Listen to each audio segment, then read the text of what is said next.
بسم اللہ الرحمن الرحیم اللہم صلی علی سیدنا و مولانا محمد وعلی آلہ وصحبہ بارک وسلم۔ محرم سیریز کے اندر حسن محمود جماعتی آپ کو خوش آمدید کہتا ہوں۔ آج کی اس نشست کے اندر ہم بات کریں گے جو امام علی مقام جب مدینہ سے مکہ کی طرف روانہ ہوئے اور پھر مکہ میں آپ نے کتنا عرصہ قیام کیا۔ یاد رکھیے کہ سن 60 ہجری 28 رجب المرجب کو امام علی مقام امام حسین علیہ السلام آپ نے مدینہ سے روانگی فرمائی اور آپ مکہ کے لیے روانہ ہوئے، کیونکہ اس سے پہلے آپ سن چکے ہیں کہ مدینہ کے اندر آپ کا قیام مشکل بنا دیا گیا تھا اور یزید اپنے گورنر کے ذریعے آپ پر بیعت لینے کا پریشر ڈال رہا تھا، اور اس خیال سے کہ مدینہ کے اندر خون ریزی نہ ہو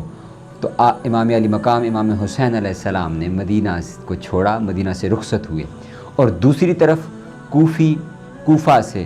آپ کو متواتر مسلسل خط لکھے جا رہے تھے اور وہ آپ کو کوفہ کے اندر بلانا چاہ رہے تھے۔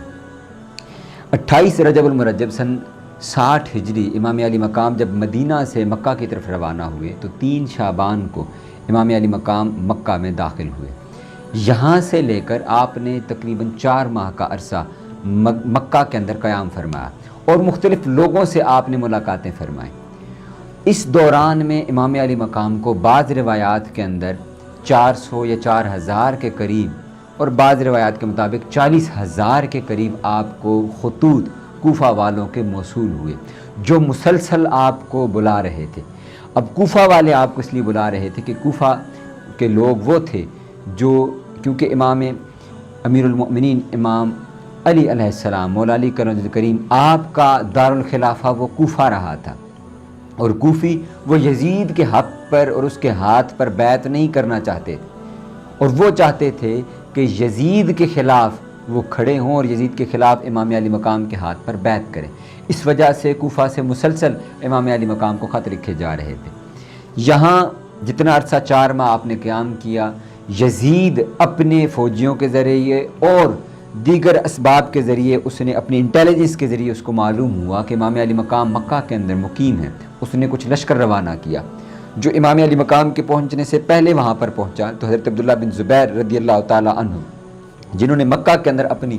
خلافت اور حاکمیت کا اعلان کیا ہوا تھا، انہوں نے وہاں پر لشکر جمع کیا اور یزید کی طرف سے آنے والے دستے کو شکست دی اور ان کو مکہ سے باہر ہی سے شکست دے کر روانہ کر دیا۔ اس اثناء میں جب امام علی مقام مکہ پہنچے تو آپ نے مختلف ملاقاتیں کی مختلف لوگوں کے ساتھ، تو اکثریت نے آپ کو یہ مشورہ دیا کہ آپ مکہ چھوڑ کر کوفہ نہ جائیں۔ یہ تقریباً تمام جید جو صحابہ کرام اس دور کے اندر موجود تھے انہوں نے آپ کو یہی مشورہ دیا اور بار بار فرمایا کہ کوفہ والے آپ کے ساتھ وفا نہیں کریں گے، کوفہ والوں کی بے وفائی مشہور ہے، یہاں تک کہ انہوں نے کہا کہ آپ نے اپنے والد کے حالات دیکھ لیے کہ کوفہ والوں نے ان کے ساتھ کیا کیا۔ حضرت عبداللہ بن عباس رضی اللہ تعالی عنہ آپ کو بار بار یہی مشورہ دیتے رہے۔ پھر اسی طرح حضرت عبداللہ بن عمر رضی اللہ تعالی عنہ جو صحابی رسول ہیں تو انہوں نے بھی بار بار امام علی مقام کو یہی مشورہ دیا کہ آپ مکہ چھوڑ کر کوفہ کی طرف نہ جائیں۔ دوسری طرف حج کا موسم قریب آ رہا تھا اور یزید نے ایک اور لشکر تیار کر کے مکہ کی طرف روانہ کرنا چاہا تاکہ وہ یہاں پر موجود ان جید اشخاص سے بیعت لے جن کے اندر حضرت عبداللہ بن عمر رضی اللہ تعالیٰ عنہ، حضرت عبداللہ بن عباس رضی اللہ تعالیٰ عنہ اور امام علی مقام امام حسین علیہ السلام شامل ہیں۔ ان سے وہ بیعت لے اور یہاں تک کہ اگر اس کو کعبے کی اور مکہ کی حرمت کو بھی پامال کرنا پڑتا ہے تو وہ یہ بھی کر گزرنے کے لیے تیار تھا، اور جو بعد ازاں اس نے کیا بھی۔ تو پھر امام علی مقام کو جب اتنی کثرت سے خطوط آئے تو امام علی مقام نے حضرت مسلم بن عقیل اپنے چچا زاد بھائی کو کوفہ کی طرف اپنے سفیر کے طور پر روانہ کیا کہ وہاں کے جا کر حالات کو دیکھیں اور کوفیوں سے امام علی مقام کے حق میں بیعت لیں۔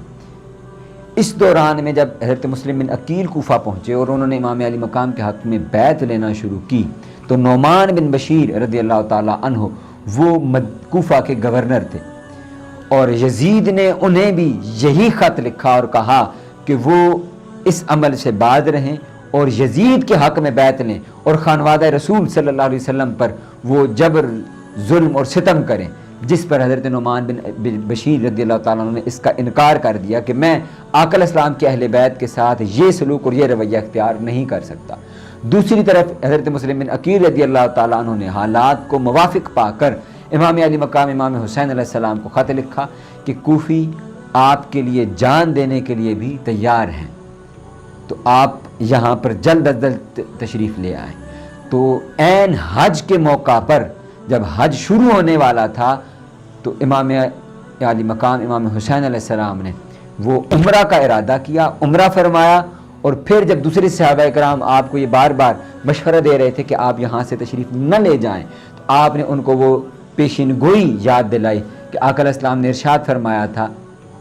کہ یہاں ایک شخص حج کے دنوں کے اندر وہ دمبے کی طرح ذبح کر دیا جائے گا۔ تو امام علی مقام نے ارشاد فرمایا کہ میں نہیں چاہتا کہ میں وہ دمبا بنوں، اور میں یہاں حج کے موقع کے اوپر اس شہر کی حرمت کو بھی میری وجہ سے پامال ہو، میرا خون یہاں پر بہا جائے اور میں دمبے کی طرح یہاں پر مارا جاؤں۔ کیوں کہ انہوں نے اس شہر کی حرمت کی خاطر جنگ تو کرنی نہیں تھی، ہتھیار تو اٹھانا نہیں تھا کہ مکہ کے اندر ہتھیار اٹھانا وہ حرام ہے، اور پھر حج کے دنوں میں تو بدرجہ اولا حرام ہے، اور احرام کی حالت میں بھی منع ہے۔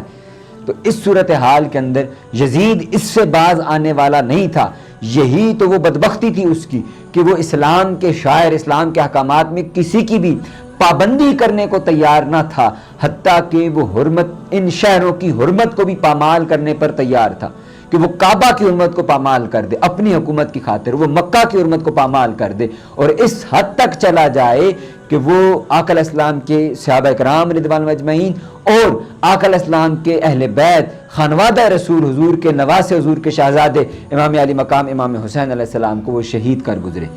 اس وجہ سے آپ نے دوبارہ دوسری ہجرت کا ارادہ فرمایا اور آپ مکہ سے